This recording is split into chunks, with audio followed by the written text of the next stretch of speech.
जरा सबर करो। अरे भैया, हाँ जी, इतने गेहूं में कितनी कुल्फी आ जाएगी? इतने गेहूं में एक कुल्फी आएगी 5 रुपए वाली। अच्छा ठीक है, दे दो।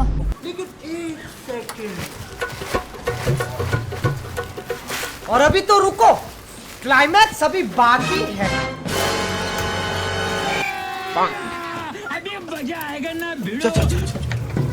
ओ कुल्फी वाले, रुक। तने कितने कुल्फी दी इस छोकरी को? 5 रुपए की। 5 रुपए की? ये ले अपने 5 रुपए।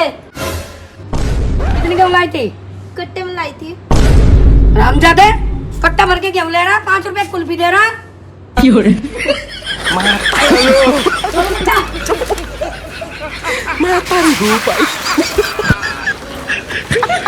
रामजादे, 5 रुपए की कुल्फी देकर कट्टा भर के गेहूं ले रहा।